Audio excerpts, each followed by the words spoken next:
భూమి మీద దేవుడు మనకిచ్చినటువంటి ఆధిక్యత, యేసుక్రీస్తు ప్రభువారిని స్వంత రక్షకునిగా అంగీకరించి ఈ లోకంలో మనం జీవించడం అనేది ఎంతో ప్రాముఖ్యమైంది. అదే చాలా ప్రాముఖ్యమైనది. ఎందుకంటే దేవుడు తన యొక్క ప్రణాళికలో మానవులను సృష్టించినప్పుడు, ఆయన యొక్క నమ్మకత్వంతో మనం సృష్టించినప్పుడు, ఆయన యొక్క ప్రేమను మనం స్పందించి ఆయన రక్షకునిగా అంగీకరించి ఈ లోకంలో జీవించడం అనేది చాలా ప్రాముఖ్యమైన విషయం. కనుక చాలాసార్లు మన యొక్క జీవితాలను మనం చూసినప్పుడు మన యొక్క జీవితాలే మనం ఏమై ఉన్నామో అది చెప్పేదిగా ఉంటుంది. కాబట్టి ఈ రోజున నేను ఏర్పాటు చేసుకున్నటువంటి భాగము సాక్ష్యము. ఈరోజు ఏర్పాటు చేయబడినటువంటి భాగము సాక్ష్యము. ప్రతి వ్యక్తి ఈ లోకంలో జీవించినప్పుడు ఆయన పుట్టినప్పటి నుండి చనిపోయినప్పటి వరకు ఆయన ఏమి చేశాడో అదే ఆయన యొక్క సాక్ష్యం కదండి. సాక్ష్యము అన్నటువంటి మాటకు అర్థం ఏంటంటే ఒక సత్యాన్ని తెలియచేసేది, ఒక యథార్థతను చూపించేదే సాక్ష్యము. చాలాసార్లు మాటలతో చెప్పేటటువంటి దేవుని యొక్క వాక్యము ఫలించదు, కానీ సాక్ష్యంతో చూపించేటటువంటి వాక్యము ఎంతగానో ఫలిస్తుంది. ఈ యొక్క ఉదయకాలము మనం 4వ అధ్యాయానికి వచ్చాము.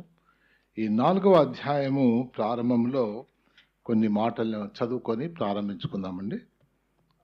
మొదటి 3 వచనాలు చదువుకున్న తర్వాత ఈ యొక్క విషయాన్ని మనం వెళ్దాం. రాజగు నెబుకద్నెజరు లోకమంతటా నివసించు సకల జనులకును దేశస్థులకును ఆయా భాషలు మాట్లాడు వారికి ఇలాగు సెలవిచ్చుచున్నాడు, మీకు క్షేమాభివృద్ధి కలుగును గాక. మహోన్నతుడగు దేవుడు నా ఎడల చేసిన అద్భుతములను సూచక క్రియలను మీకు తెలియచేయుటకు నాకు మనస్సు కలిగెను. ఆయన సూచక క్రియలు ఎంతో బ్రహ్మాండమైనవి, ఆయన అద్భుతములు ఎంతో ఘనమైనవి. ఆయన రాజ్యము శాశ్వత రాజ్యము, ఆయన ఆధిపత్యము తరతరములు నిల్చుచున్నది. దేవుడి వాక్యం దీవించుగాక.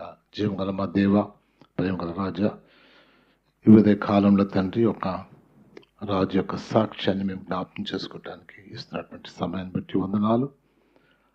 మా అందరి జీవితంలో నీకున్నటువంటి ఉద్దేశాన్ని మరొకసారి జ్ఞాపకం చేసి బలపరచమని, ఈ వాక్యాన్ని దీవించమని క్రీస్తునామమున వేడుకుంటున్నాం మా తండ్రి, ఆమేన్.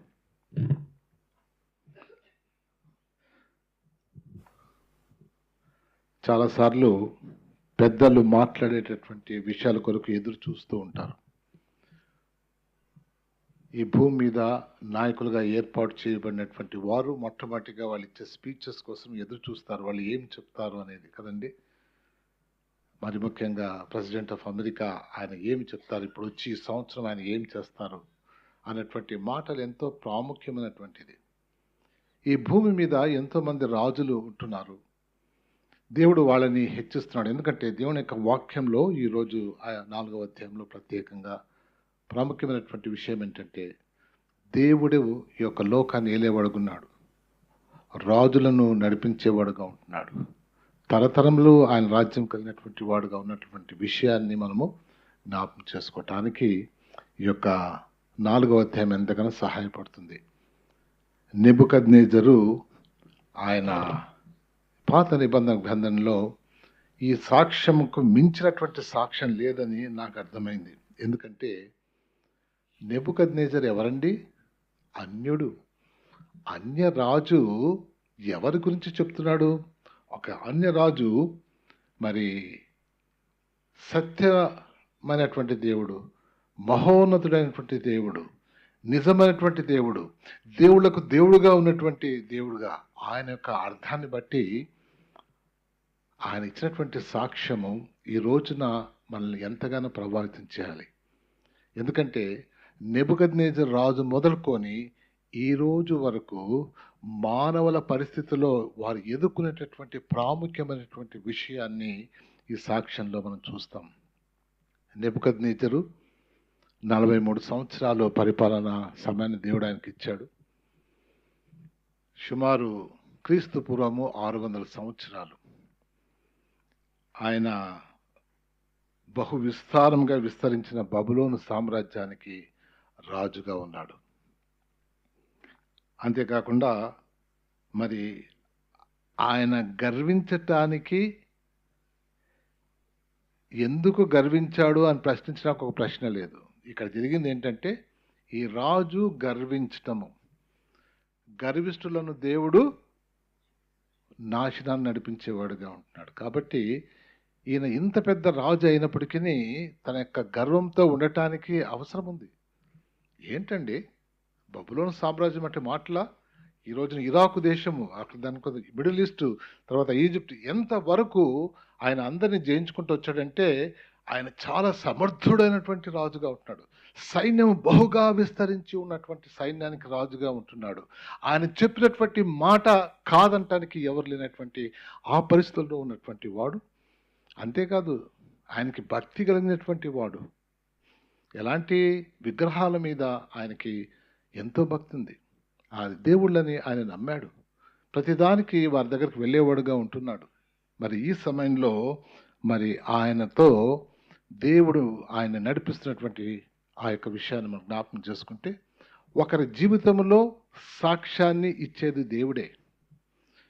మన యొక్క జీవితంలో మనం ఏం కలిగి ఉన్నామో ఆ పరిస్థితులలో మన యొక్క ప్రవర్తన ఎలాగుందో దాన్నే ఒక సాక్ష్యంగా చెప్తున్నాం.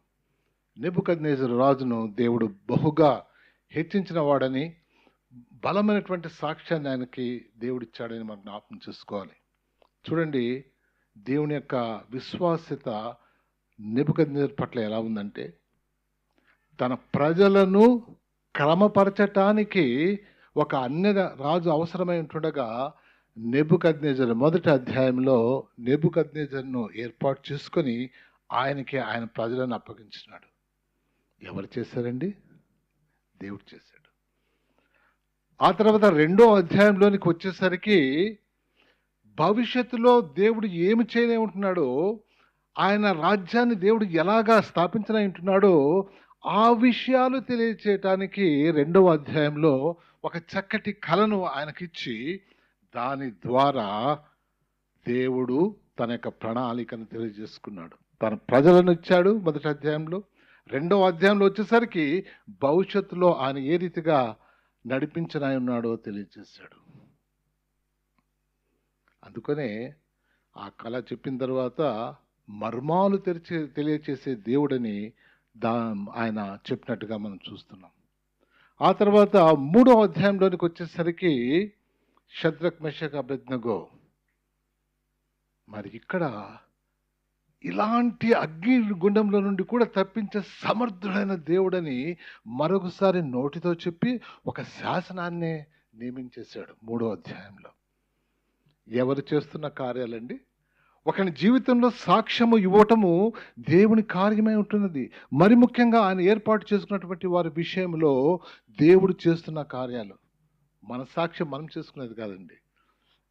మన సాక్ష్యం మనం పెట్టుకుంటామని అనుకుంటాం కాదండి, మన చేత కాదు. పరిస్థితిని దేవుడు ప్రతి వారి కొరకు సిద్ధం చేస్తున్నాడు. తన ప్రజలు ఇవ్వటానికి ఈ రాజుని ఏర్పాటు చేసుకున్నాడు. ఆయన యొక్క భవిష్యత్తు యొక్క ప్రణాళిక చెప్పడానికి ఈ రాజుని ఏర్పాటు చేసుకున్నాడు. సమర్థుడైన దేవుడుగా మరొకసారి దేవుడు ఇక్కడ ఆయన జ్ఞాపకం చేస్తున్నాడు. ఈ 4వ అధ్యాయానికి వచ్చేసరికి ఇక్కడ ఆయన యొక్క గర్వాన్ని చూపించటానికి, ఈ యొక్క మొదటి కళలో కేవలం బొమ్మలో తల వరకే ఉన్నాడు, అంతవరకే ఆయన గురించి చెప్పబడింది. అయితే ఇక్కడికి వచ్చేసరికి కేవలము ఆయన గురించి, ఆయన గర్వం గురించి దేవుడు జ్ఞాపకం చేయటానికి ఇక్కడ ఆ యొక్క కళ ఇచ్చినట్టుగా చూస్తున్నాం. 43 సంవత్సరాలు ఈయన పరిపాలించాడని చెప్పాం కదండి. మొదటి 3వ సంవత్సరము ఆయన లెక్క ప్రకారం 2వ సంవత్సరము, ఇశ్రాయేలు లెక్క ప్రకారం 3వ సంవత్సరము ఆయన మొట్టమొదటిగా దానియేలు ద్వారా దేవుని యొక్క మాటలు విన్నట్టుగా చూస్తున్నాం. అంటే ఆ స్వప్న యొక్క భావం తెలియజేశాడు. ఆ తర్వాత 2వ సింహ యొక్క అగ్నిగుండంలో వేయబడింది. దాని తర్వాత 10 నుండి 15 సంవత్సరాలు లేక 20 సంవత్సరాలు ఆ మధ్య కాలంలో ఈ యొక్క కళ వచ్చినట్టుగా చరిత్రలో మనం గమనిస్తాం. అక్కడ ఆ తర్వాత అక్కడ నుండి ఇక్కడ వరకు ఎంత సమయం అయిందంటే ఈ 43 సంవత్సరాల్లో చివరి 10 సంవత్సరాల్లో ఈ యొక్క కళ ఇది వచ్చిందని అంటున్నారు. ఎందుకంటే ఈ యొక్క కళ చెప్పిన తర్వాత 8 సంవత్సరాలు అవసరం ఉంది ఈ కళకి. ఎందుకంటే ఒకవేళ దేవుని మాట ఆయన వినకపోతే 7 సంవత్సరాల శిక్ష, ఆ శిక్ష ఇవ్వకముందు ఆయనకు 1 సంవత్సరం గడువు, అంటే 8 సంవత్సరాలు. ఆ తర్వాత ఆయన తిరిగి రాజైన తర్వాత కొన్ని సంవత్సరాలు, 2-3 సంవత్సరాలు, అంటే సుమారు 13 నుంచి లేక 10 సంవత్సరాల లోపల, అంటే సరిగ్గా చెప్పాలంటే 30 నుండి 33వ సంవత్సరంలో ఈ మధ్యకాలంలో ఆయనకి యొక్క కళ వచ్చినట్టుగా ఉంది. ఇక్కడ దేవుడు తను ఏమై ఉన్నాడో ఈ ప్రజలందరికీ చూపించడానికి ఈ రాజుకు దేవుడు ఇస్తున్నటువంటి విషయాన్ని. కాబట్టి ఈ విషయాలు మనం ఈ యొక్క అధ్యాయంలో మనం చూస్తున్నాం. తెలిసిన విషయాలే కానీ మరొకసారి మనం అవి చూసుకోవటం చాలా ప్రాముఖ్యమైన విషయం. ఈ యొక్క రాజు ఆ రోజుల్లో దేవుడు కళల ద్వారా మాట్లాడేవాడు. నెబుకద్నెజరుకు ఇది 2వ కళ. ఆయన యొక్క పరిపాలనలో బహుశా 30-33 ఆ యొక్క సంవత్సరాల్లో వచ్చినటువంటి కళ. ఈ యొక్క కళలో ఆయన చూసినటువంటి విషయం మనం అంత చూసే పని లేదు. దాంట్లో ఏముందంటే ఆయన కళలో ఒక పెద్ద ఎత్తైన ఒక చెట్టును చూశాడు. అది అభివృద్ధి చెందింది. తన యొక్క పై కొమ్మలు ఆకాశం చేరిపోతున్నాయి. అది భూతలమంతా ఆవరించేసింది. దానికి చక్కటి ఆకులున్నాయి, విస్తారంగా పళ్ళున్నాయి, జీవకోటి సరిపోయినటువంటి ఆహారం ఉంది. దాని కింద అడవి జంతువులు ఉన్నాయి, దాంట్లో కొమ్మల్లో పక్షులు ఉన్నాయి. అంతేకాదు మానవ కోటికి సరిపోయినటువంటి ఆహారం అక్కడ ఉన్నది అన్నటువంటి ఈ యొక్క కళను ఆయన చూశాడు. ఇది ఆ యొక్క కళ ఎందుకు ఇలాగొచ్చింది అన్నటువంటి ఈ యొక్క కళ వచ్చిన తర్వాత ఆయన ఎక్కడికి వెళ్ళాడంటే మొట్టమొదటిగా ఆయన జ్ఞానులనే పిలిపించుకున్నాడు. అయ్యా, నాకు కళ వచ్చింది, దీనికి జవాబు చెప్తారా? చాలామంది దాంట్లో ప్రాముఖ్యమైనటువంటి జ్ఞానులు ఉన్నారు కదండి. వారి యొక్క శక్తి కూడా కొంత ఉంటుంది, చెప్పాం అనుకున్నాం కదా ఇంతకుముందు. తర్వాత కల్దీయుల్లో కొంచెం జ్ఞానం కలిగినటువంటి వాళ్ళు అనమాట. కల్దీయా అన్నటువంటి మాట అర్థం ఏంటంటే as demons or as robbers, అది మీనింగ్. అంటే కల్దీయా అన్నటువంటి మాటకి as demons or as robbers, అది మీనింగ్. సరిగ్గా అది కరెక్టే ఉందనుకుంటున్నాం కదా. ఈ మాంత్రికుల శక్తి దేని మీద ఆధారపడింది? దయ్యాల శక్తి మీద ఆధారపడిందండి.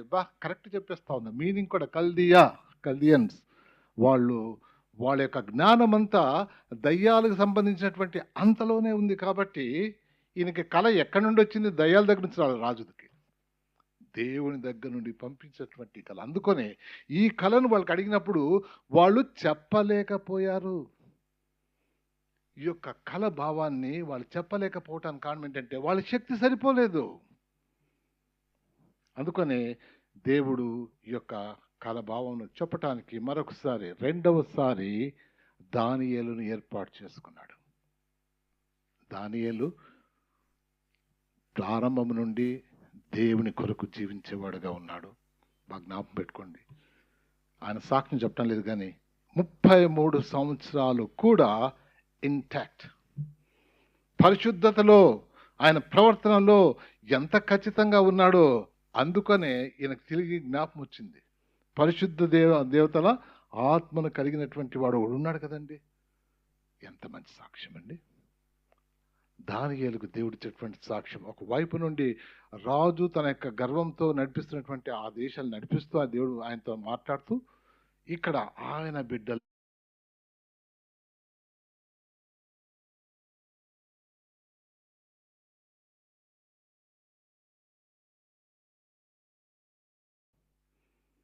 దానియేలు, షద్రక్, మెషక్, అబేద్నెగో వీరి యొక్క సాక్ష్యము కేవలము దేవుని సంబంధించినదిగా ఉంటుంది.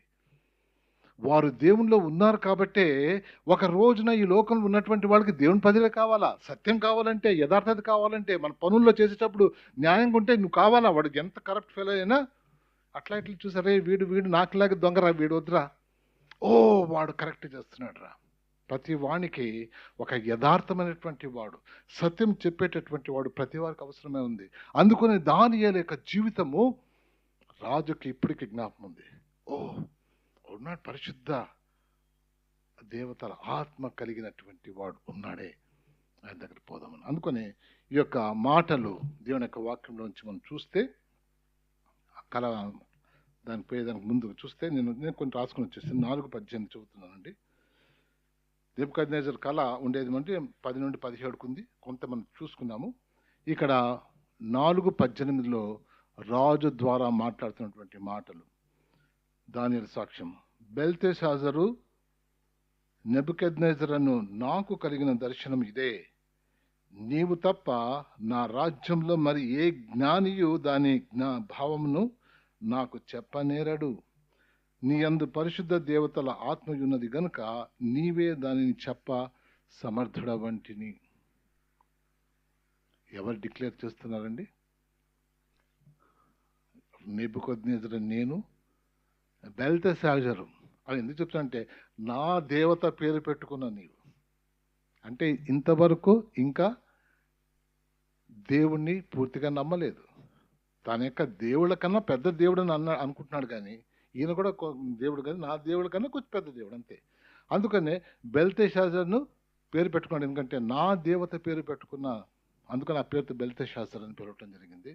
ఇక్కడ చెప్పేది ఏంటంటే, నీవు తప్ప నా రాజ్యంలో మరి ఏ జ్ఞానియు దాని భావము నాకు చెప్పనేరరు.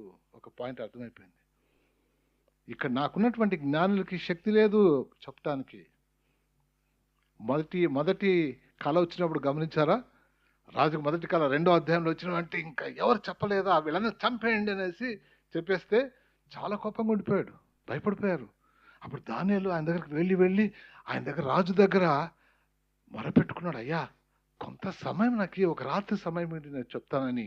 అక్కడ ఆయనను ఒప్పింపచేసి రాత్రంతా వెళ్ళి ఆ యొక్క కళాభావాన్ని నెక్స్ట్ డే చెప్పినట్టుగా చూస్తున్నాం. ఇక్కడ రాజు ఆయన దగ్గర పోతున్నాడు. ఎంత సాక్ష్యం అంటే, నీ యొక్క ఆత్మ జీవితంలో ఎదుగుదల. 30 సంవత్సరాలు 33 సంవత్సరాలు చూసాను, ఈయన చాలా భిన్నంగా ఉన్నాడండి. ఈయన మాటలు అందరికన్నా ఉన్నతమైనవండి. ఈయన ప్రత్యేకమైనటువంటి వాడండి. అందుకనే చెప్తున్నాడు, వీళ్ళు ఎవరు చెప్పరయ్యా, హూస్ డిక్లేరింగ్? రాజు చెప్తున్నాడు, వీళ్ళు ఎవరు చెప్పలేరు, నీవు చెప్పగలవా? ఈ భూమి మీద సంఘానికి ఉన్నటువంటి బాధ్యత. ఈ లోకం సత్యం గురించి చెప్పలేదు, కానీ సత్యం గురించి చెప్పడానికి నన్ను ఏర్పాటు చేసుకున్నాడు. మనకి కథ కాదు కావాల్సింది, కథలో ఉన్నటువంటి ఆ యొక్క అంశము.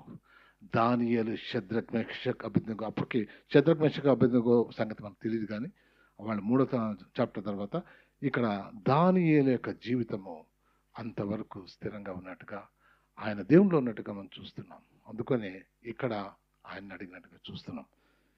2వ అంటే కలభావం చెప్పు సమర్థుడవు దానియేలు అని ఆయన్ని చెప్పాడు. మనం అలాగే ఉన్నామా? సత్యాన్ని చెప్పేటటువంటి పరిస్థితిలో ఉన్నామా? దానియేలు ఉన్నాడు, సత్యాన్ని చెప్పడానికి సమర్థుడుగా ఉంటున్నాడు. తనకు తెలుసు, నా కలభావం నువ్వే చెప్తావు. ఎంత నమ్మకం అండి! మన జీవితాల పట్ల ఈ లోకాన్ని మనం చూసినప్పుడు వీరు చెప్పేటటువంటిది సత్యంగా మన యొక్క జీవితాలను తెలియజేస్తున్నాయా? ఇక్కడ దానియేలు యొక్క జీవితము ఆయన్ని కనిపించేస్తూ ఉంది. అంతేకాదు, ఈ యొక్క కళ ఇచ్చే దాంట్లో ప్రాముఖ్యమైనటువంటి విషయం ఏంటంటే, దేవుడు రాజుకు ఒక హెచ్చరిక ఇస్తున్నాడు. ఇవ్వండి, రాజుకు ఒక హెచ్చరిక వస్తూ ఉంది. అయ్యా నెబుకద్నెజరు, నిన్ను ఏర్పాటు చేసుకున్నాను, కానీ నువ్వు ఏమనుకుంటున్నావు? నేనే రాజుని అనుకుంటున్నావా? తప్పయ్యా, ఆ రీతిగా అనుకోవటం కరెక్ట్ కాదు. దానికి సత్యం ఏంటంటే, నీవు రాజు కాదు, నువ్వు తాత్కాలికమైనటువంటి వాడు, కొంత సమయం రాజుకున్నటువంటి వాడు, కొంత స్థలానికి రాజుకున్నటువంటి వాడు. నేను యుగ యుగములు రాజుకున్నటువంటి వాడును. ఆ ఉద్దేశము తెలియచేయటానికి. ఒకవేళ నువ్వు నా వైపు తిరిగితే నీకు శిక్ష ఉండదు, ఒకవేళ నీవు దాన్ని నమ్మకుండా ముందుకు పోతే తప్పకుండా శిక్ష ఉంటుంది. ఇదే ఈ రోజున సంఘాన్ని దేవుడు హెచ్చరిస్తున్నాడు, ఈ లోకాన్ని దేవుడు హెచ్చరిస్తున్నాడు. మీకు ఒక ముప్పు ఉన్నది, ఒక మార్గం ఉందయ్యా, ఆ యొక్క మార్గము నేనే అని సంఘానికి చెప్తా ఉన్నాడు. ఒక ముప్పు ఉన్నది, దానిని తప్పించడానికి నేను సిద్ధంగా ఉన్నాను. అదే రీతిగా ఈ యొక్క కళలో రాజుకు ఈ యొక్క ముప్పు ఉన్నట్టుగా ఆ విషయాన్ని తెలియచేయటానికి ఈ యొక్క కళ ఇచ్చినట్టుగా మనం చూస్తున్నాం. ఈ సమయంలో బైబిల్ వాక్యం నుంచి కూడా చదువుదాము. 4వ అధ్యాయం 22, 23 వచనాలు ఒకసారి నేను చదువుతాను. 22, 23 ఆ యొక్క కళభావము దానియేలు చెప్పటం జరుగుతూ ఉంది. ఇక్కడ రాజా, ఆ చెట్టు నిన్ను సూచించుచున్నది, నీవు వృద్ధి పొంది మహాబలము గలవాడవైతివి, నీ ప్రభావము వృద్ధి నొంది ఆకాశమంతా ఎత్తాయను, నీ ప్రభుత్వం లోకమంతటా వ్యాపించి ఉన్నది. చెట్టును నరుకుము, దాని నాశనం చేయము గాని దాని మొద్దును భూమిలో ఉండనిమ్ము. ఇనుము ఇత్తడి కలిసిన కట్టుతో 7 కాలములు గడుచు వరకు పొలంలోని పచ్చికలో దాన్ని కట్టించి ఆకాశపు మంచుకు తడవనిచ్చి పశువులలో పాలు పొందనిమ్మని జాగరూకుడగు ఒక పరిశుద్ధుడు పరలోకం నుండి దిగి వచ్చి ప్రకటించుట నీవు వింటివి కదా. దేవుడు శిక్షను పంపించే విషయంలో ఈరోజు కూడా ఉదయకాలంలో విన్నాం కదా, శిక్షలు రకరకాలుగా వస్తుంటాయి. కొన్నిసార్లు క్రమపరచటానికి దేవుడు శిక్ష పంపించేవాడుగా ఉంటున్నాడు. రాజా, నువ్వు చూసావు కదా, బ్రహ్మాండమైనటువంటి చెట్టు అది నువ్వే. అంతగా దేవుడు నిన్ను దీవించేసాడు, అంత గొప్పవాడు నువ్వు. మరి జరిగిందేంటి? ఒక జాగరూకుడు పరిశుద్ధుడు వచ్చేసి ఈ చెట్టు కొట్టేసేయమని చెప్పేసాడు. ఆ కొమ్మల్లో నుంచి ఆకులు తీసేసేయండి, పడవేసేసేయండి, దాంట్లో పళ్ళు పడేసేసేయండి. ఆ కొమ్మ తీసి పడేసి అక్కడ ఉన్నటువంటి జంతువులు తరిమేసేయండి, పక్షులు తరిమేసేయండి. ఇక్కడ జరగవలసింది ఏంటంటే ఆ యొక్క మొద్దు భూమిలో అలాగే ఉండనివ్వండి, దాని చుట్టూ కంచె వేయండి, ఇనుము ఇత్తడితో ఉన్నటువంటి కంచె. అది 7 సంవత్సరాలు ఆ రీతిగా ఉండాలి. కొన్నిసార్లు దేవుడు తన యొక్క కార్యాలు ఒక క్రమమైన పద్ధతిలో చేస్తాడు. అంటే ఒక మనిషి మారాలంటే ఎంత సమయం అండి? ఇక్కడైతే 7 సంవత్సరాలు. మన మొక్కలకి 70 సంవత్సరాలు వచ్చినా దేవుని వైపు తిరగటానికి ఎంత కష్టపడతాం కదండి. మనకు జీవితంలో ఎన్నిసార్లు దేవుడు ఎన్ని సమయాలు ఇస్తున్నాడు మార్పు పొందటానికి. కానీ ఇక్కడ ఆ రాజుకు 7 సంవత్సరాలు. ఇప్పుడు ఎట్లా చేశాడు? రాజుగా లేడు, ఆయన రాజుగా లేడు అన్నటువంటి విషయాన్ని మనం గమనించాలా. అయితే ఇక్కడ ఒకసారి 27వ వచనం మనం చూస్తాము. సర్వోన్నతుడు అధికారి అని నీవు తెలుసుకొని మీదట నీ రాజ్యము నీకు మరల ఖాయముగా వచ్చునని తెలుసుకోము. అంటే ఒకటేంటంటే ఇక్కడ ఒక కళలో ఒక మంచి నిరీక్షణ కూడా ఇస్తున్నాడు. 7 సంవత్సరాల తర్వాత ఆ మొద్దుంది కదా, అది ఉందంటే మళ్ళీ 7 సంవత్సరాల తర్వాత నీ రాజ్యం నీకు ఇచ్చేస్తాడు అన్నటువంటి ఒక చిన్న నిరీక్షణ కూడా ఉంది. రాజా ఇప్పుడు 27వ వచనంలో ఈ యొక్క హెచ్చరిక మాటలు 27వ వచనంలో ఉన్నాయి. ఏంటంటే, రాజా, నా యోచన నీ దృష్టికి అంగీకారమగును గాక. ఒకవేళ నీవు నీ పాపములు మాని నీతి న్యాయములను అనుసరించి నీవు బాధ పెట్టిన వారి యందు కరుణ చూపిన ఎడల నీకున్న క్షేమము నీకు ఇక మీదట ఉండునని దానియేలు ప్రత్యుత్తరం ఇచ్చాను. ఇంత పెద్ద శిక్ష కూడా లేకుండా చేస్తాను. ఆ 7 సంవత్సరాలు కూడా నువ్వు కష్టపడే పని లేదు. ఏం చేయాలా? నీవు పశ్చాత్తాపడాలా. నువ్వు నీ యొక్క ప్రవర్తన ఒకసారి మార్చుకోవాలి. ఇది చాలా ప్రాముఖ్యమైన విషయం. దేవుడు ఒక గొప్ప ప్రణాళిక కలిగి ఉన్నాడు. ఒకవేళ ఈరోజు దేవుని యొక్క నీతి న్యాయాలు చూసాం కదా, న్యాయవంతుడైనటువంటి దేవుడు. ఆయన ఏమి ఉద్దేశించాడో, ఆయన ఏమి చేయాలనుకుంటే తప్పకుండా చేసే దేవుడుగా ఉంటున్నాడు. 7 సంవత్సరాలు నీకొక శిక్ష ఉంది. అదేంటంటే మొద్దుగా ఉంటావు. కానీ ఆ మాటలు చెప్పితే కళాభావం చెప్పాడు. పరిశుద్ధ ఆత్మల పరిశుద్ధ దేవతల ఆత్మ కలిగినటువంటి దానియేలు చెప్పావు కదా, నువ్వు చెప్పేది కరెక్ట్ అని ఆయన చెప్తున్నాడా? ఆయన చెప్పాడు, అయ్యా ఇది జరుగుతుంది, అయితే నీవు నీ జీవితంలో మార్పు పొందుతావా? పొందాడండి రాజు. పొందాడా?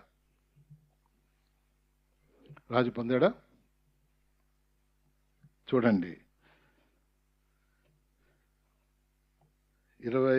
30వ వచనం చూద్దాం. సరే, ఇక్కడ 29వ వచనం కూడా ఒకసారి చూద్దాం. 12 నెలలు గడిచిన పిమ్మట అతడు తన రాజధానియగు బబులోనులోని నగరునందు సంచరించుచుండగా, కల వచ్చిన తర్వాత ఒక 12 నెలలు దేవుడు సమయం ఇచ్చాడు. ఇది మనకు చాలా అవసరమైంది. 12 నెలలు 12 నెలలు టైం ఇస్తే మనిషి మారుతాడండి. నోవా సమయంలో 120 సంవత్సరాలు ఇచ్చాడు టైం. 120 సంవత్సరాలు మారారండి. అబ్బా, ఎంత మంచి మనుషులో! 120 ఏళ్ళు సరిపోలేదు నేను మారటానికి. అబ్బబ్బబ్బబ్బా, సమయం వస్తుంది, ప్రతిదానికి ఒక సమయం ఉంటుంది. ఇక్కడ 12 మాసాలు ఇచ్చాడు.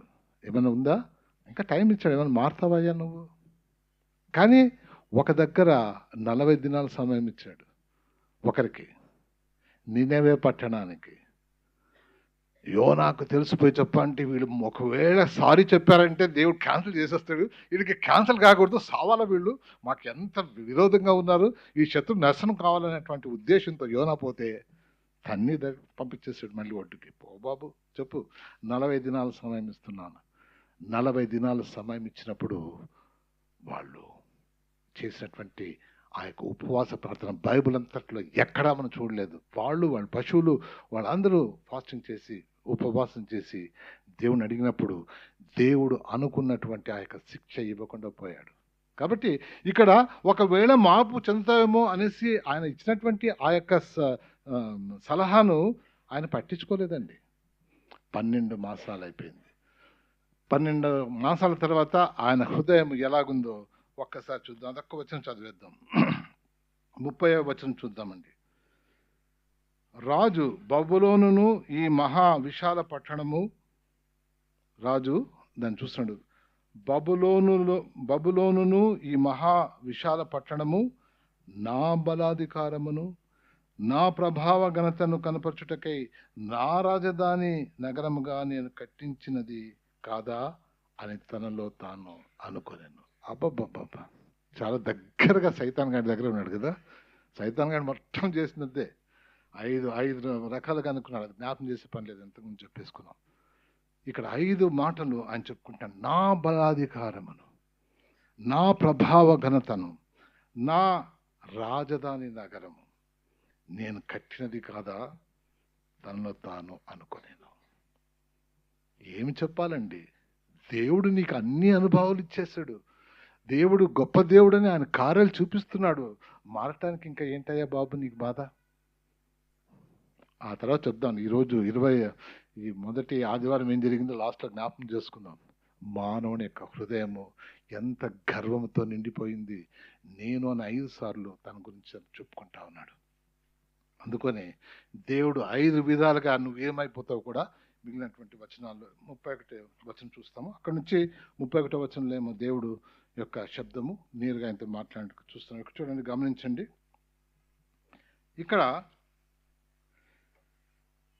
31 చివరి భాగం. ఏదనగా రాజుగా నెబుకద్నెజరు ఇదే నీకు ప్రకటన. ఏం ప్రకటన వచ్చిందండి? ఆయన గర్వించిన వెంటనే, నీ రాజ్యం నీ యొద్ద నుండి తొలగిపోయాను, తమ యొద్ద నుండి మనుషులు నిన్ను తరిమెదరు, నీవు అడవి జంతువుల మధ్య నివాసం చేయొచ్చు, పశువుల వలె గడ్డి మేసెదవు. సర్వోన్నతుడకు దేవుడు మానవుల రాజ్యం పైన అధికారి అయి ఉండి తానెవనికి దాన్ని అనుగ్రహింప నిశ్చయించునో వానికి అనుగ్రహించునని నీవు తెలుసుకునే వరకు 7 కాలంలో నీకు ఇలాగ జరుగును అని చెప్పాను. ఇక్కడ 12 మాసాలు దేవుడు సమయం ఇచ్చాడు. మారతాడా? ఆ రాజు అంతా చూసినప్పుడు, బా దేవా ఇవన్నీ నాకు ఇచ్చినావు అని చెప్పాలి కదా. అబ్బాయి ఎక్కడి నుండి నేను నన్ను పైకి తీసుకుని వచ్చావే అని చెప్పాలి కదా. అయ్యగారు ఏం చెప్తున్నాడు? అబ్బాబ్బా, దేవుడు దానికి వ్యతిరేకమైనటువంటి నా బలాధికారం అని మొట్టమొదటి దేవుడు అంటే, రాజ్యము నీ యొద్ద నుండి తొలగిపోయాను. బలాధికారం అంటే నీ చుట్టూ వాళ్ళందరూ ఆ రాజా అనే వాళ్ళు వెళ్ళిపోయారు, వాళ్ళు నిన్ను తరిమేశారు. కాబట్టి నా బలాధికారం పోయింది, మా బలం అంత సైన్యం అంతా వెళ్ళిపోయింది. వాళ్ళు ఏం చేశారు? రాజ్యం నీ యొద్ద ఉండకుండా తొలగిపోయాను. తర్వాత నా ప్రభావ ఘనత ఏంటండి? ప్రభావ ఘనత, తమ యొద్ద నుండి నేను తరిమెదరు. తర్వాత నా రాజధాని నగరము, రాజధాని నగరం ఎంత బాగుందో, బ్యూటిఫుల్గా. నేను ఇక్కడ ఉంటాను కదా అనుకున్నాడు కదండి. దేవుడు ఏం చెప్తున్నాడు? అడవి జంతువుల వద్ద నివాసం. అయ్యో, ఎంత మంచి నగరం కట్టుకున్నాడు. దాంట్లో ఉండకుండా దేవుడు ఏం చేశాడు? ఈ నీ జీవితంలో రేపొద్దున ఏమవుద్దామని తెలియదయ్యా. నీవు గొప్ప అని అనుకున్నటువంటి నీ ప్రజలు నేను తరిమేస్తారు. నాది అనుకున్నది దేవుడు తీసేసేవాడుగా ఉంటున్నాడు. ఇంకొకటి, నేను కట్టినది కాగా ఎన్ని రకాలు కట్టుకున్నాడు. వంటగదులు, డైనింగ్ టేబుల్స్ చాలా చాలా కట్టుకున్నాడు. కూర్చుంటే ఎక్కడ కూర్చుంటే అక్కడ వంట వచ్చేది కదండి, భోజనాలు వచ్చేది. ఇక్కడ ఏంటంటే పశువుల వలె గడ్డి మేసేదవు. నీ యొక్క డైనింగ్ హాల్ ఏదనుకున్నా పశువుల మధ్యలో, అది నీ డైనింగ్ హాల్. ఎక్కడ తీసుకుపోయాడండి? నిన్ను ఒక్క నిమిషంలో దేవుడు కూల్చివేసే దేవుడుగా ఉన్నాడు. దాన్ని అక్కడ పంపేశాడు. మనకు అర్థం కావాలా? ఈ మాటలు అర్థం కావటం లేదా? తప్పకుండా అర్థమవుతున్నాయి మనకి. అని 5వది ఏంటంటే, తనలో తాను అనుకొనేను. నాదే కదా అనుకుంటే 7 కాలము ఈలాగు. అది కాదయ్యా నా ప్రణాళిక. నువ్వు అనుకోవటం కాదు, నేను నీ గురించి అనుకున్నది ఏంటంటే 7 కాలములు నీవు అడవిలో గడ్డి మేయిచు పశువుల్లాగా ఉండిపోతావు అన్నటువంటి మాట. ఈ విషయాన్ని దేవుడు మనల్ని అంత కించపరిచినప్పుడు దాన్ని తిరిగి వచ్చి ప్రజల ముందు చెప్పటానికి ఎంత తగ్గింపు కావాలండి. చాలా మందికి తప్పు చేస్తే సారీ చెప్పటానికి చేత కాదండి. అందుకనే మన యొక్క జీవితంలో మనం పాపాలు, ఇతరులను ఒక్కసారి వాడు ఎవడని పొరపాటు చేస్తే నా జీవితంలో వాడిని క్షమించను కదా. ఎన్ని పాపాలు అడ్డుగా ఉన్నాయి. అయ్యో నేను ఈ పొరపాటు చేశాను, నన్ను క్షమించు అని. అందుకని ఏమంటున్నాడు దేవుడు, నువ్వు ఏదైనా పొరపాట్లు చేస్తే నువ్వు వెళ్ళి తిరిగి క్షమాపణ అడగాల. లేకపోతే నువ్వేమైనా పొరపాట్లు చేస్తే ఇలా చేశాను, నేను నా దేవుని దగ్గర అడుక్కున్నాను, దేవుడు నన్ను క్షమించాడు అన్నటువంటి మాటలు అన్నిట్లో ధైర్యాన్ని ఇచ్చేది. ఈ లోకాన్ని జయించి ఒక పెద్ద రాజుగా విజయం పొందినప్పటికీ నీ జీవితంలో నీవు పొందినటువంటి ఆ యొక్క దేవుడిచ్చినటువంటి అనుభవాలు బయట వచ్చి చెప్పుకోవాలి. రాజుకు ఇలాంటి తగ్గింపు ఉన్నటువంటి పరిస్థితుల్లో దేవుడు తోసేశాడు. ఒక రాజుగా ఉండవలసిన వాడు తోసేశాడు. 7 కాలాలు అయింది. 7 కాలాల తర్వాత అది ఖాళీగా ఉంది సీటు, బబులోను రాజు సీటు. ఒక్కసారి రాజు పోయాడంటే ఇంకోటి వచ్చి కూర్చుంటాడు కదా. దానియేలు చెప్పినటువంటి కాలం, నా అండర్స్టాండింగ్ చరిత్ర ప్రకారం చూస్తే దానియేలు చెప్పినట్టు 7 సంవత్సరాలు నువ్వు అటు ఉంటావు, తిరిగి వస్తావు మళ్ళీ.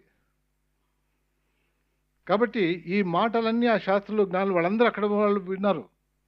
బహుశా the prime minister is the Daniel, the prime minister 7 years. I think he ruled the country that 7 years. చూసారా దేవుడు ఇచ్చేటటువంటి ఆధిక్యత. Because Daniel was there. It is in అక్కడ దానియేలు అక్కడ ఉన్నాడు కాబట్టి అక్కడ ఉన్నటువంటి పరిస్థితి అలాగే ఉండిపోయింది. దేవునికి వందనాలు చెల్లించాలా. ఎవరైనా గమనించారా ఎప్పుడైనా? 7 సంవత్సరాల తర్వాత ఆయనకి తిరిగి మానవ జ్ఞానం వచ్చిన తర్వాత తిరిగి వచ్చేసాడు. కొన్ని మర్మాలు మనం గమనిస్తే దేవుని బిడ్డల ద్వారా దేవుడు చేసేటటువంటి కార్యాలు బహు గొప్పగా ఉంటున్నాయి. అందుకనేనండి అక్కడ నుండి ఆయన తిరిగి ఆయన స్థలానికి, దేవుని యొక్క సన్నిధానం. ఎందుకంటే మానవులందరూ దేవుని దృష్టిలో సమానం, కానీ ఎవడైనా దేవుని స్థానంలో తనను చూపించుకుంటే తప్పక జంతువు వలె మార్చబడతారు. ఇక్కడ ఆయన అక్కడి నుంచి వచ్చిన తర్వాత దేవుని స్తుతించాడు. అందుకనే ఈ యొక్క పరిస్థితిలో నుండి దేవుడు ఆయన మనసు మార్చినప్పుడు ఆయన చెప్పినటువంటి మాటలు ఒకసారి ఈ యొక్క వచనాలు నేను చదువుతాను. ఎందుకంటే తప్పకుండా ఒక రాజు చెప్పినటువంటి మాటలు, గొప్ప రాజు, మరి ఆయన చెప్పినటువంటి మాటలు.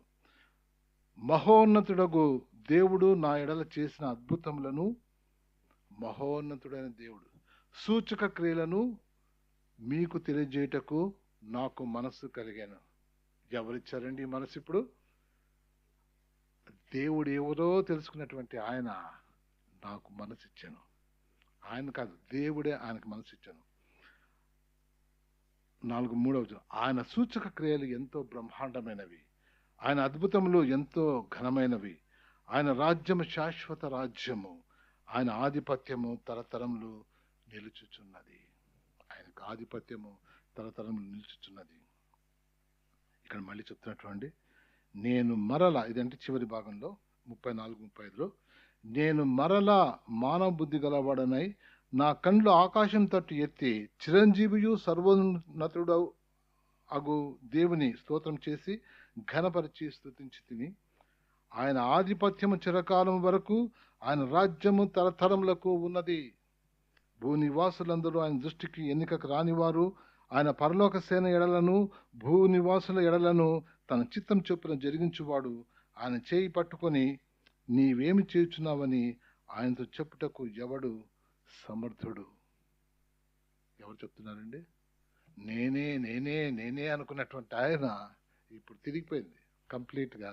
ఆయన యొక్క మనసు తిరిగిపోయింది. అందుకని 37వ చివరిలో, నేను పరలోక రాజు యొక్క కార్యములన్నీ సత్యములను ఆయన మార్గములు న్యాయములునై ఉన్నవనియు, గర్వముతో నటించు వారిని ఆయన అణపశక్తుడనియు ఆయనను స్తుతించుచు కొనియాడుచు ఘనపరచుచున్నాను. దీనికి మించినటువంటి ఆరాధన మనం ఎక్కడ చూస్తామండి?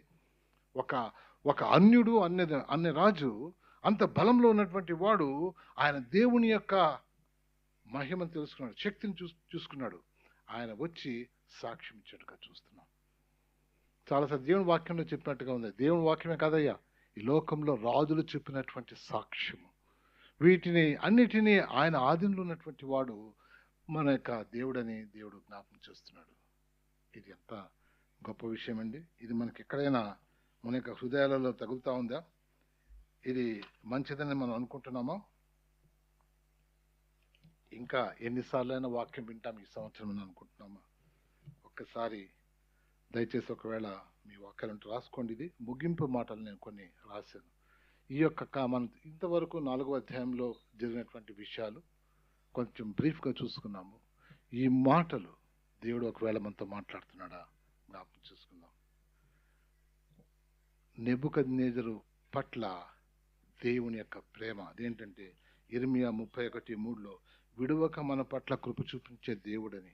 33 సంవత్సరాలు, అలాగా 40 సంవత్సరాలు, బహుశా 40 సంవత్సరం వరకు, దీని తర్వాత కదా వచ్చింది 7 సంవత్సరాలు 8 సంవత్సరాలు కూడా అయిపోయింది.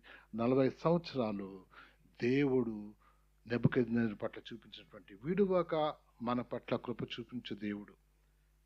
ఇర్మియా 31:3లో మనం చూస్తే, శాశ్వతమైన ప్రేమతో నేను నిన్ను ప్రేమించుచున్నాను కనుక విడువక నీ ఎడల కృప చూపుచున్నాను. Worship message. నెబుకద్నెజరు పట్ల ఆయన యొక్క కృపను దేవుడు ఇంత స్పష్టంగా చూపించినట్టుగా చూస్తున్నాం. మొదటి విషయం. రెండవది, మన పట్ల దీర్ఘశాంతం గలవాడే ఉన్నాడు. ఎందుకంటే రాజు పట్ల కూడా దీర్ఘశాంతం కలిగి 12 మాసాలు వెయిట్ చేసినాడు. సువార్త చెప్పిన తర్వాత కూడా దేవుడు వెయిట్ చేస్తాడు. చెప్పిన వెంటనే నువ్వు మారకపోయినా కానీ, అరే అంత వాక్యం విని ఇంకా జీవితం జీవిస్తున్నాడు, డోంట్ వరీ, దేవుడు ఇంకా సమయం ఇస్తున్నాడు. ఆ సమయం దేవుడు మీ పట్ల దీర్ఘశాంతం గలవాడి ఉన్నాడు. అందుకనే 2 పేతురు 3:9లో అందరూ మారు మనసు పొందవలని కోరుచు మీ ఎడల దీర్ఘశాంతం గలవాడనై ఉన్నాను. దీర్ఘశాంతము దేవుడు ఆ రాజు చూపించటం కాదు. ఈరోజు అది ఆయన సాక్ష్యము. ఈరోజు మనకు దేవుడు జ్ఞాపం చేసేటటువంటి సత్యము. చివరిగా మూడవది, ఒకడు దేవుని వైపు తిరగటానికి అడ్డుబండ ఈ భూమి మీద వాని గర్వము. పెద్ద అడ్డుబండ అంటే వాడు ఎంత చిన్నోడైనా కానీ అనుకుంటుంది కథ. 2 సంవత్సరాల వయసు మా యానత్తి చూస్తాం, అది నో అంటే లేదమ్మంటే నో అంటది. ఎంతసేపు బాబా ఇంత దానికే ఇంత ఇగో ఉంది నీకు, నో నో అంటారు. అసలు తినద్దమ్మా, తినమంటారు కదా. ఆ యొక్క స్వభావం, మానవ స్వభావం పుట్టినప్పటి నుంచి లోపల నుంచి ఉంటుంది. ఇక్కడ రాజుకు కూడా దేవుడు సమయం ఇచ్చాడు. ఆ తర్వాత దేవుడు దాంతో మాట్లాడాడు. అందుకనే దేవుడు ఆయన యొక్క గర్వం విషయంలో ఈ కార్యం చేశాడు. ఆయన సాక్ష్యం ఏంటంటే, నా గర్వాన్ని తీసివేసే సమర్థుడైన దేవుడు కనుక గర్విష్ఠులుగా ఉండొద్దండి. నేను మారినాను, మీరు మారండి అని నెబుకద్నెజరు గారు ఈ రోజున మనకి సాక్ష్యం ఇస్తున్నాడు. 3వ ఆదివారము గ్రేస్ అండ్ ట్రూత్ చర్చిలో మనకి నెబుకద్నెజరు నేరుగా మనకు సాక్ష్యం ఇస్తున్నాడు. అర్థమైతే అర్థం కానీ, లేకపోతే దేవుని దగ్గర పశ్చాత్తాపడతాం. తప్పకుండా అర్థం కావాలి. అందుకనే నెబుకద్నెజరు మొదలు ఇప్పటి వరకు మనలను కుదిపివేస్తున్న గొప్ప పాపము, గర్వము, మరి ముఖ్యంగా దేవునికి మనసులో చోటివ్వని మానవ దుష్టత్వము. దానికి రోమా 1:28 దిస్ ఇస్ ఈ మాట తిరిగి జ్ఞాపకం చేసుకోండి. రోమా 1:28 ఏముందంటే, మరియు వారు తమ మనస్సులో దేవునికి చోటియ్యనొల్లక పోయేది. నెబుకద్నెజరు దగ్గర నుండి ఇంతవరకు మనకి ఉన్నటువంటి సమస్య ఏంటంటే, ఈ రోజున ఇంతమంది క్రైస్తవులుగా పుట్టినా క్రైస్తవులుగా జీవించడం లేదు. క్రైస్తవులుగా నమ్మినటువంటి వాళ్ళు కూడా కొంత బలంగా నిలబడటం చాలా కష్టమవుతుంది. చాలాసార్లు మానవుడు దేవుని దగ్గర రాకుండా ఉండటానికి కారణం ఏంటంటే వారి హృదయంలో దేవునికి చోటు ఇవ్వకపోయి, ఈ యొక్క మాట జ్ఞాపకం చేసుకోండి. మరియు వారు తమ మనసులో దేవునికి చోటు నొల్లకపోయేది. ఈ రోజున పెద్ద పెద్ద ప్రైమ్ మినిస్టర్లు, ప్రెసిడెంట్లు ఓత్ తీసుకుంటున్నారు. ఎవరైనా నా హృదయంలో దేవుని చోటిచ్చానని చెప్పారండి ఎవరైనా? ఒకవేళ హృదయంలో దేవుని చోటిస్తే ఆ రాజ్యం బాగైపోతుంది. ఎవరైనా చెప్తున్నారా? వాళ్ళు వచ్చేసి వాళ్ళు గొప్పగా చెప్పుకొని అది చెప్పుకొని ఇది చెప్పుకొని పోతున్నారు. కానీ ఏ రాజు చెప్పాడండి? ఈ రాజు చెప్పాడు. ఈరోజు ఇలాంటి రాజు లేడు కాబట్టే మన దేశం నాశనం అయిపోతున్నాయి. పోయినసారి ఆయన గెలవకముందు ట్రంప్ చెప్పినటువంటి మాటలు కొంచెం నాకు ఉత్సాహం కలిగింది. మీరందరూ నేను బాస్ అనుకుంటున్నారా? నేను కాదు బాస్, ఆయన బాస్ అన్నాడు. దేవా, ఆ యొక్క దేశానికి కొంత నిరీక్షణ, కొంత ఆశ వచ్చింది. నీవు దేవుని బాస్ అంటున్నావా? అయితే ఆయన ఈ యొక్క దేశాన్ని నడిపించేవాడుగా ఉన్నాడు. ఎంతమంది ఉన్నారండి? నీకున్నటువంటి తలాంతు నిన్ను దేవునిగా చేస్తుందా? ఎన్నిసార్లు మనకు జరుగుతున్నటువంటి విషయం ఏంటండి? మంటలలో కాలిఫోర్నియా, లాస్ ఏంజల్స్ని దేవుడు ఏం చేశారు? తీసేసేయండి. వాడు అబద్ధం చెప్పాడు కాబట్టి యాష్ ఏంజల్స్ అంటే వర్డింగ్ కోసం స్పెల్లింగ్ లేకపోయినా యాష్ కాలిఫోర్నియా లాగా చేసి పడేశాడు. చూసినావా? దేవుడు నిన్ను బూడిద చేసేటటువంటి దేవుడు. ఎంత ధైర్యం ఉండాలండి. అది మొదటి రోజు అది వింటా ఉంటే భయపడిపోయాను. ఇది ఎప్పుడు జరిగిందండి? 5వ తారీఖు. ఆ రోజు దేవా మాకు ఆ రోజు ప్రార్థన చేసుకున్నాం కదా, మనకి మొదటి ఆదివారంలో నిన్ను ఆరాధించడానికి వారు ఆరాధించుకుంటున్నారు. వాళ్ళ డేట్ ప్రకారం కొంచెం ఇటు కావచ్చు, అవర్స్ ప్రకారంగా. ఆమె ఎన్ని మార్కులు ఇచ్చిందండి దేవునికి చెప్పండి? నిన్ను 0 చేస్తాడు దేవుడు, నిన్ను బూడిద చేస్తాడు దేవుడు. జ్ఞాపకం ఉందా? ఎంత గొప్ప దేవుడు! బైబిల్ వాక్యంలో జరిగేది చెప్పింది జరిగేదిగా ఉంటుంది. ఇది దేవుడు మనకి ఇచ్చేటువంటి సత్యమైనటువంటి వాక్యము. ఈ రోజున నెబుకద్నెజర్ ద్వారా దేవుడు మనతో మాట్లాడేది ఏంటంటే, నీ గర్వాన్ని నువ్వు పక్కన పెట్టకపోతే శిక్షత రెడీగా ఉంది. ఒకవేళ మార్పు చెందితే నేను తీసేస్తాను. కొంతమంది ఎన్నెన్నో కాన్సిక్వెన్సెస్ కూడా వచ్చేటివి చూసుకుంటారు. అవన్నీ కొట్టిన తర్వాత దేవా క్షమించి, ఎందుకు అంత దానికి పోతారు? కష్టం ఎందుకు పడతారయ్యా? ప్రతి చిన్న దాంట్లో నీవు ప్రయత్నం చేయొద్దు. ప్రతి చిన్న దానికి దేవుడి దగ్గర పోతే ఒకవేళ నీ తలంపు ఉంటే ఒక తప్పు మార్గంలో వెళ్ళేది తలంపేమో, అది నేను పడేస్తుంది. పోవద్దు. చిన్నదానికే ప్రార్థన చేయండి, దాంట్లో కూడా పోవు. అందుకనే ప్రతి విషయంలో ఆయన వైపు మీరు చూడగలగటానికి మిమ్మల్ని మీరు సిద్ధం చేసుకోగలిగితే దేవుడు ప్రతి ఒక్క ఆపద నుండి మిమ్మల్ని కాపాడి ఆయన మార్గంలో స్థిరపరిచి నడిపించే దేవుడుగా ఉన్నాడు. ఈరోజు దానియేలు, షద్రక్, మెషక్, అబేద్నెగో లాగా మన యొక్క జీవితాలు లేకపోతే నెబుకద్నెజర్ లాంటి వాళ్ళు ఎంతో మంది మన చుట్టూ ఉన్నటువంటి వాళ్ళు దేవుని చూడటానికి వీలు కాదు. వాళ్ళు దేవుని ఎరగటానికి మన దగ్గరకు రావాలి.